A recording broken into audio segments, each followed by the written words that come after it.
আমার দিদির যখন বিয়ে হয় আমি তখন ক্লাস 8-এ পড়ি। স্কুল থেকে ফিরে শুনি আজ দিদির বিয়ে। বাবা আমাকে বললেন, ছোটন, কলকাতা থেকে অতিথিরা আসবে, তুই এক ছুটে বাজারে যা আর মতিনকে বল তার ডেকোরেশনের চেয়ার পাঠাতে। আমি এক দৌড়ে বাজারে চলে গেলাম।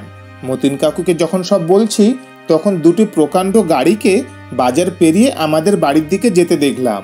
মতিন কাকু বললেন, যাক, মিলির অনেক ভালো ঘরে বিয়ে হলো, তোদের অবস্থা এইবার ফিরবে। দিদির কি সত্যি ভালো বিয়ে হচ্ছে? আমি জানি না, আমি শুধু জানি দিদি চলে যাচ্ছে আমাদের বাড়ি থেকে। তারপর কি হবে? কে আমাদের খাবার রেঁধে দেবে? কে আমাকে চুপি চুপি তার মাটির ব্যাংক ভেঙে আমাকে মেলায় যাওয়ার টাকা দেবে? দিদিকে ছাড়া যে আমার জীবন চলতে পারে আমি সেটা কল্পনাও করতে পারি না। কলেজের এক প্রোগ্রামে আমার সুন্দরী দিদিকে দেখে নাকি দারুণ পছন্দ করেছে এক বড় লোকের ইঞ্জিনিয়ার ছেলে। তার চাপে পড়েই তার পরিবার রাজি হয়েছে এই বিয়েতে, নইলে আমাদের মতো মধ্যবিত্ত ঘরে এত বড় আত্মীয় হওয়ার কথা না। সবাই বলাবলি করছে দিদির কারণে এইবার আমাদের ভাগ্য ফিরবে। আমার জন্মের সময় আমার মা মারা যান, দিদির বয়স তখন 8। আমার স্কুল শিক্ষক বাবা আর বিয়ে করেননি, দিদি মানুষ করেছে আমাকে। আমার জগৎ ঘিরে তাই আমার দিদি। বিয়ের আসরটা হয়ে গেল দায়সারাভাবে। বিয়ে নাকি দুই পরিবারের বন্ধন, কিন্তু আমার সেটা মনে হলো না। পাত্রের বাবা সারাক্ষণ মুখ কালো করে রাখলেন। পাত্রের ছোট মামা আমাদের ঘর বাড়ি উঠান ঘুরে ঘুরে দেখলেন, মাঝে মাঝে নাক ছিটকালেন। আমাকে ডেকে বললেন, তুমি কোন ক্লাসে পড়ো? আমি কিছু বলার আগেই কেউ একজন বলল, ছোটন পাইলট স্কুলে পড়ে, ফার্স্ট বয়, 5-এ বৃত্তি পেয়েছে, ক্লাস 8-এও পাবে। আমার লজ্জা লাগলো, কিন্তু ছোট মামা শুধু একটু নাক ছিটকালেন। সেদিন গাড়িতে ওঠার আগে দিদি যখন আমাকে জড়িয়ে ধরে নিঃশব্দে কাঁদছিল তখন আমার লজ্জা করছিল। আমি বড় হয়ে গেছি, লম্বায় প্রায় দিদির সমান। এত বড় ভাইকে জড়িয়ে ধরে কেউ কাঁদে? 3 দিন পর নতুন জামাই বউ আমাদের বাড়ি আসার কথা। বাবা পাড়া প্রতিবেশীদের নিয়ে রান্না বান্নার আয়োজন করলেন। একটা গাড়ি ভাড়া করে নতুন জামাইকে আনতে পাঠালেন। গাড়ি ফেরত এলো, নতুন জামাই আসতে পারবে না, তার কোনো জরুরি কাজ পড়ে গেছে, পরে সময় করে আসবে। দিদি এলো আরও মাস 3 পর। একটা সাদা রঙের গাড়ি থেকে দিদি নামলো। আমি ছুটে গেলাম। আমি দিদিকে জড়িয়ে ধরতে গিয়ে থমকে গেলাম। গায়ে দামি ফিনফিনে শাড়ি, মুখে পার্লার থেকে করা কড়া মেকআপ, প্লাক করা বাঁকানো ভুরু আর স্ট্রেইট করা চুলে আমার দিদিকে কেন জানি হঠাৎ অচেনা লাগলো। বাবা দৌড়ে এলেন। জামাই আসেনি? না বাবা, সাইডে গেছে। দিদি বাবাকে ধরে কিছুক্ষণ কাঁদলো। আমি সারাদিন দিদির আশেপাশে ঘুরঘুর করলাম, কিন্তু দিদিকে কেমন আনমনা দেখলাম। শুধু একবার আমাকে জিজ্ঞেস করলো, ছোটন, পড়াশোনা করছিস তো ঠিক মতো? রাতে আমার ঘুম এলো না, বড্ড অভিমান হলো। দিদি অনেক বদলে গেছে, এই অল্প দিনে এত বদলে যেতে পারে মানুষ। দিদি 3 দিন থাকলো। শেষের দিন জিজু এলেন দিদিকে নিয়ে যেতে। জিজু দেখলাম বেশ গম্ভীর। আমাকে ডেকে বললেন, কিরে ছোটন, পড়াশোনা করিস ঠিক মতো নাকি সারাদিন বাদরামি? আমি কিছু বললাম না। জিজু আসার পর থেকেই দিদি তটস্থ হয়েছিল, কারণও দেখলাম তার। আমাদের সামনেই কপাল কুঁচকে দুবার দিদিকে ধমক দিলেন জিজু। দিদি চলে যাওয়ার পর সেই রাতে বাবা আমার ঘরে এলেন। অপরাধীর গলায় বললেন, ছোটন, তুই তো অনেক বড় হয়ে গেছিস, বল তো আমি কি কোনো ভুল করলাম? আমি হয়তো সত্যি বড় হয়ে গেছি।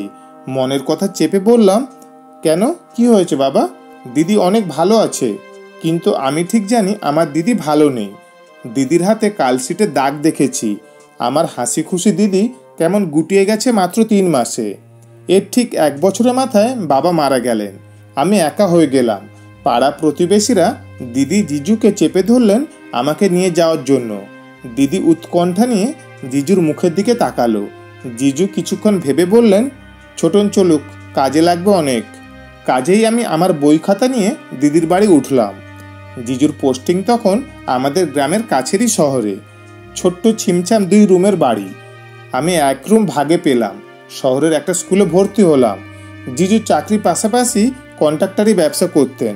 একদিন আমাকে বললেন তার সাইডে গিয়ে কাজ তদারকি করতে। আমার স্কুলের ক্লাস মিস হতে লাগলো।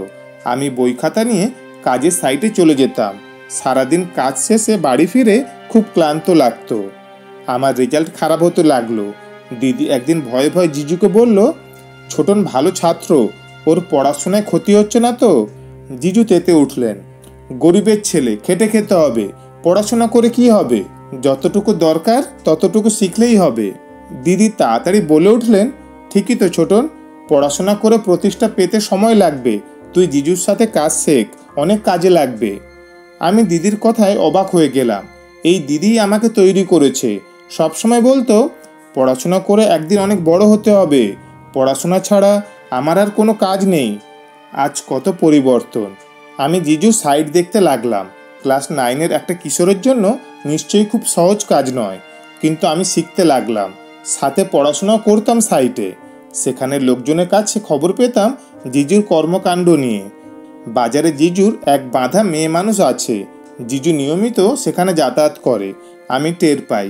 ওই রাতগুলোতে জিজু বাড়ি ফেরে টলতে টলতে। মাঝে মাঝে দিদির চাপা কান্নার আওয়াজ পাই। সকালে কোনো কোনো দিন দিদির গায়ের নতুন কালশিটে দাগ দিদি লুকাতে চেষ্টা করে। আমার দিদি অনেক বদলে গেছে।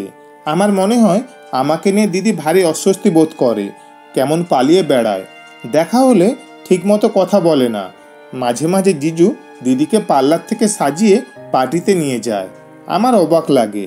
তবু এক একটা দিন যখন বাড়িতে জিজু থাকে না, হঠাৎ সেই পুরানো দিনের মতো দিদি তেল নিয়ে এসে বলে, ছোট নয়, তোর মাথায় দিয়ে দিই। আমার চোখে জল চলে আসে। আমি লুকাবার চেষ্টা করি। একদিন অনেক রাতে বাড়ি ফিরেই জিজু আমাকে ঘুম থেকে ডেকে তুললেন। আমি জেগে দেখি জিজু প্রচণ্ড রেগে আছে, নেশায় দুলছেন। আমাকে বললেন, হারামজাদা, তোকে আমি সাইড দেখতে দিয়েছি, আর তুই সেখানে পড়াশোনা করিস? আমি চুপ করে দাঁড়িয়ে রইলাম। হঠাৎ করে জিজু আমার চুলের মুঠি ধরলেন। বল, আজ সাইড থেকে 1,00,000 টাকা চুরি করেছে কে, নাকি তুই করেছিস? আমি অবাক হয়ে গেলাম। সাইডের টাকা পয়সা সংক্রান্ত কোনো কিছুর সাথে আমি জড়িত না, আলাদা অ্যাকাউন্টেন্ট আছে। তবু বললাম, আমি কিছু জানি না জিজু। তুই জানিস না? কেন জানিস না? তুই এর সাথে জড়িত শিওর। আমার খেয়ে আমার সাথেই বেইমানি? দাঁড়া। জিজু তার কোমরের বেল্ট খুলে আমাকে মারতে আরম্ভ করলেন। আমি জীবনে কখনো মার খাইনি। পরিবারে আদরে বড় হয়েছি। স্কুলে ভালো ছাত্র হওয়ায় স্যারেরা অত্যাধিক স্নেহ করতেন। জিজুর বেল্টের আঘাতে শরীরে বিভিন্ন জায়গায় কেটে যেতে লাগলো। আমি দেখলাম দিদি পাথরের মতো দাঁড়িয়ে আছে। জিজু একসময় চলে গেলেন। আমি সারা রাত বিছানায় শুয়ে গোগালাম। চেষ্টা করলাম মুখ দিয়ে শব্দ না করতে। বাবা মৃত্যুর আগে বলেছিলেন, ছোটন, পুরুষ হয়ে গরিব ঘরে জন্মেছিস, সামনে অনেক কষ্ট আসবে, শক্ত থাকবি, কখনো কাঁদবি না, পুরুষদের কাঁদতে নেই। পরদিন সকালে শরীরে হালকা জ্বর নিয়ে উঠে দেখি দিদি বসে আছে আমার সামনে। ছোটন, উঠতে পারবি? আমি মাথা নাড়লাম, হ্যাঁ। তাহলে চল। তাকিয়ে দেখি দিদি একটা ব্যাগ গুছিয়ে রেখেছে। আমি বললাম, কোথায়? বাড়ি ফিরে যাব, চল। তুই আবার ভালো করে পড়াশোনা করবি, আমি সেলাই শুরু করব, দুজনের একটা ব্যবস্থা হয়ে যাবে। আমি অবাক হয়ে তাকিয়ে রইলাম। আমার দিদির চেহারায় সেই পুরানো দিনের স্নেহ আর দৃঢ় প্রতিজ্ঞা। ছোট্ট গল্পটি ভালো লাগলে অবশ্যই শেয়ার করবেন। ধন্যবাদ।